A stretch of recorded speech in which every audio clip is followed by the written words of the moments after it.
So, about a month ago, I began experimenting with taking a Sabbath once a week. And now on Sunday, from about dinner time to about Monday on dinner time, I don't do any work, church work or otherwise. I don't read or respond to emails. I don't engage at all with social media, which, if you know me, you know that that's really hard, especially Facebook. And this experience of Sabbath, of taking a rest, of going offline, as it were, and rebooting, has been really wonderful in some ways, but it's also been really challenging. And in thinking about that experience this week, I decided to switch today's wisdom sharing topic from reflection and reconciliation to rest and relaxation. And that sounds like it should be really delightful and simple and easy, and we're just going to all take a big breath. And guess what? It turns out that even rest is complicated. The theme of this Lenten series of worship sharing is tidings of discomfort and joy. And it turns out that even thinking about rest is both joyful and somewhat uncomfortable. We'll come back to that. So I want to start today with the Genesis reading that we heard. And it's worth recognizing a few things about this passage in Genesis. One of them is that even though this is the creation story that appears first, if you are literally reading the Bible from the beginning, so it is Genesis chapters 1 and 2, but it was actually written later than the Adam and Eve story and by a different Jewish community. The story from which we heard today's reading was actually probably written as a worship liturgy or a worship ritual among the Jews at the time it was written. And so if you read the entirety of the first creation story, first meaning the one that appears first in the Bible, you'll see that it has this interesting arc, a kind of liturgical or ritual or narrative arc to it. And we come to the story today at the end of that arc, in which God rests from God's creative work. What I think is interesting about this is that the Israelites who wrote this ritual or liturgy thought of God as all powerful. And so there's not really any sense that God needed to rest because God was tired or God was burned out. Rather, the Israelites in their own lives found rest so absolutely crucial that they created a liturgy, a worship liturgy, in which God models rest for us. That means that rest is so important that even God must rest so that we know that we must rest. We then turn to the passage from Matthew. And I had a funny feeling when I was thinking about this passage that instead of going to my usual translation, I usually use the New Revised Standard Version Updated Edition, but I had a feeling that the message would have some cool, quirky language for us, and it did not disappoint because in the message, Jesus says that he will show us how to take a real rest. That's pretty cool language. And it turns out that the real rest that Jesus is showing us is connected to everything we've discussed for the last 3 weeks of Lent. So swapping out topics turned out to nonetheless fit really well with our broader themes. The first week of Lent, we talked about resisting temptation by worshiping that which is worthy and refusing to idolize that which can't save us. Maybe some of you remember that. The second week, we talked about fasting from what is unhelpful to us or not good for us, and feasting on what is good for us, useful, helpful, restorative for us. And last week, we talked about releasing our anxiety and trusting in God and relinquishing our grasping after control. And rest is connected to all of these things because we cannot rest unless we recognize that there is sufficient abundance for us and that there is enoughness and that we are enough and we have enough. If we don't recognize those things, we're not really going to rest very effectively. And so rest also requires us to reject a scarcity mindset and to reject the anxiety that so often goes with our scarcity mindsets. I've been thinking about what happens when I go to bed at night. And, I can't see the rest of you right now because I'm working off my sermon script. Apologies for that. But I can raise my hand and say that when my head hits the pillow each night without fail, immediately, I come up with 50 things I need to do tomorrow, and 50 people I need to contact tomorrow, and 50 creative projects that I'd like to work on tomorrow, sermons, books, essays, songs, hymns, whatever. But when that happens, I know that what's going on is that my brain doesn't really want to rest yet because it's too busy trying to produce and achieve and accomplish. And that behind that desire to produce and achieve and accomplish is a fear and anxiety, a sense of, I got to keep going, I got to keep doing stuff. And the other thing that happens the second my head hits the pillow is while I'm going through my day, getting things done, I can really avoid a lot of my own personal anxiety because I'm too busy accomplishing things. But the second my head hits the pillow, I feel my heart begin to go, and that sense of anxiety just rises up. And none of those things are conducive to rest or to taking a true Sabbath.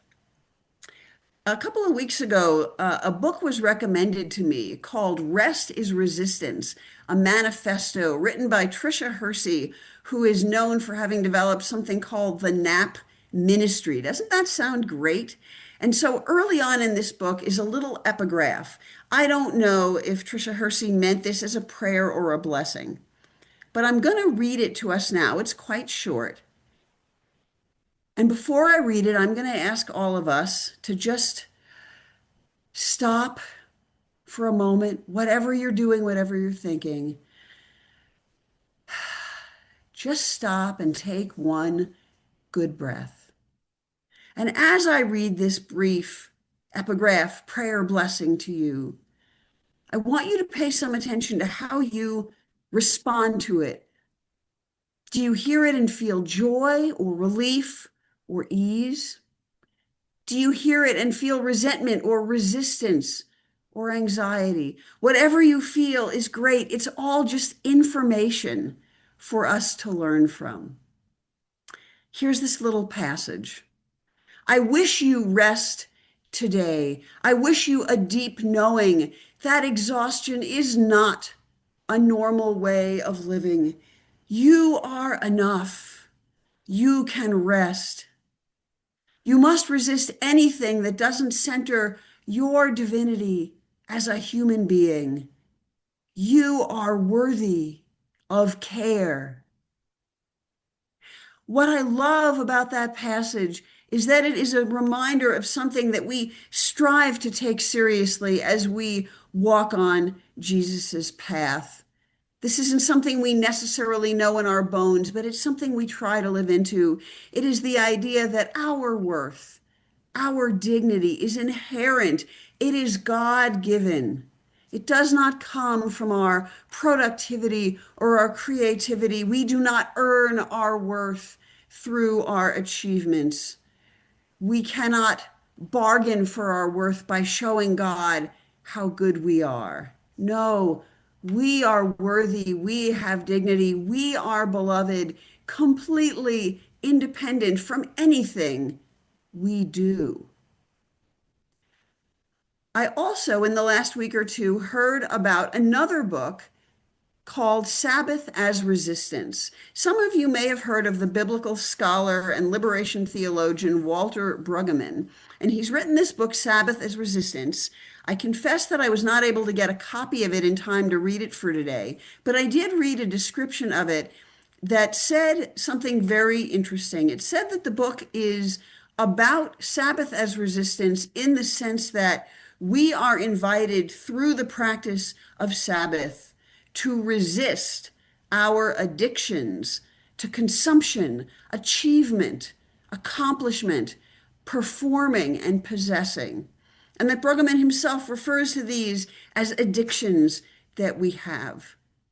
I think we might even consider them as idolatries that we have, that we worship consumption and achievement and accomplishment and performing and possessing, as though they could save us when they can't, which means we need to refuse to idolize them. We need to break our addictions to them, as Brueggemann says, or to use the language we used a couple of weeks ago, we need to use the Sabbath to fast from these things: consumption, achievement, accomplishment, performing, and possessing. And how are we to fast from these things? How are we to refuse to idolize them? Well, what we have to do is trust. We talked about this last week. We can't release our anxiety unless we trust in God. And so, for today's purposes, we have to trust that rest is really okay. And indeed, that rest is part of that larger rhythm of life, that the Israelites were onto something when they said that God's self rested on the seventh day, not because God necessarily was beat and exhausted, but because we need a divine model of rest so that we know that we need to rest and we need a Sabbath, and that the Sabbath and the rest is part of this larger rhythm of life, or what the Message has Jesus refer to as the unforced rhythms of grace. I love that phrasing, that rest is graceful, that accepting our need to rest is accepting God's grace, and that actually resting, practicing a Sabbath, is a way of responding to grace with gratitude. So I want to talk for a little bit about some ways that rest supports our well-being and our flourishing. This follows in the idea that the Israelites were onto something, but what were they onto? So here are 5 ways that rest is meaningful and valuable to us. First, we can think about rest as quiet or silence, because until and unless we rest, we really don't hear what's going on in the world around us. We're too busy making noise. We're too busy doing stuff. And I'm reminded here of a piece of music that maybe some of you have heard of. This is the composer John Cage's work that is entitled 4 minutes and 33 seconds. And in this work of music, which I maybe should put in quotes, what happens is the conductor puts down her baton, and the musicians are very careful to make no sound whatsoever from their instruments or from their voices. And so for 4 minutes and 33 seconds, what's happening is that the audience and the conductor and the musicians are all listening to the music of the world around them, the music of life, the music of a bird singing, of a plane flying overhead, the music of someone in the audience belching, perhaps, the music of someone's uncomfortable mutter because they don't really like the silence, the music of someone perhaps shuffling the paper of their music program. And we listen for 4 minutes and 33 seconds to God's music instead of the music we make. And in so doing, we become aware that there is music around us all the time. It isn't what we necessarily think, but it's worthy of listening to. And if you think that 4 minutes and 33 seconds is too long to be silent in this way, don't worry. There's a high school version of John Cage's 4 minutes and 33 seconds, and it only lasts for 2 minutes. And yes, that was a joke. We next move on to the idea that rest is an opportunity for restoration, renewal, rejuvenation, recharging of our batteries, physically and emotionally and spiritually. Some of you may be old enough to remember the commercial for the Energizer Bunny, this little toy rabbit that has a battery in it, and it keeps going and keeps going and keeps going when everything else wears out, because I believe, if I remember correctly, it has Duracell, the copper top battery in it. Well, it was an interesting commercial in its day, but my friends, none of us are the Energizer Bunny. We need our batteries recharged, and rest is a really important way that we can do that. Then there's the idea that rest affords us a sense of peace and ease. And I'm reminded when I think of that about the Buddhist loving kindness meditation. I've used it maybe once or twice in worship. You may know it as metta meditation. And it is 4 lines in which we bless ourselves and each other and the world. And one of the lines is, may I be peaceful and at ease, or may you be peaceful and at ease, or may all people be peaceful and at ease. I love that the Buddhists are so wise as to recognize that peace and ease are blessings. And yet, if we are just accomplishing our way through the day, we're probably not doing much with peace and ease. So, rest is this wonderful opportunity for us to experience some peace and ease. This next item, I think, might seem a little odd, so I'm going to talk about it a bit. It's the idea that rest is an occasion of humility. What I mean by that is the following. Many of us feel, we have learned, that we are personally, single-handedly responsible for saving the whole world. And if we stop accomplishing and doing and achieving and saving the world for 5 minutes, the world is going to go up in smoke. Well, the reality is none of us can save the world single-handedly. And our taking a break is not what's going to make the world go up in smoke. But in order to acknowledge that, in order to recognize that the world needs us to take that break and have that time of ease and restoration, we have to take kind of a humble stance about our own role in relation to the world and in relation to each other. Humility is not self-hatred or self-flagellation. As I've said many times before, it is not the idea that we are depraved worms.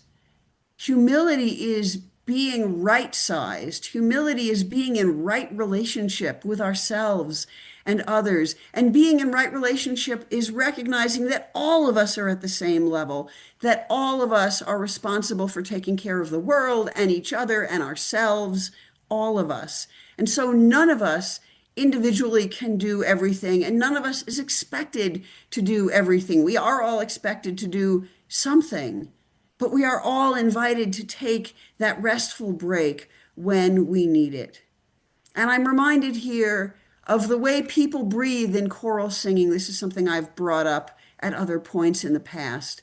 If I am singing a part in a choral piece and I need to breathe desperately, I just stop singing and I take that breath, and I do so with the complete confidence and knowledge that everyone else who is singing my choral part will continue singing while I breathe. So I can take the breath I need, and then I can start singing again. And while I'm singing, someone else who's singing my part is going to need to take a breath, and they will stop and take their breath in complete confidence that they will have their part go on because everyone else will continue singing through their breath. We must live into the world healing work we do as though we were in a choir and every one of us got to breathe, because we are all singing the same part of justice and kindness.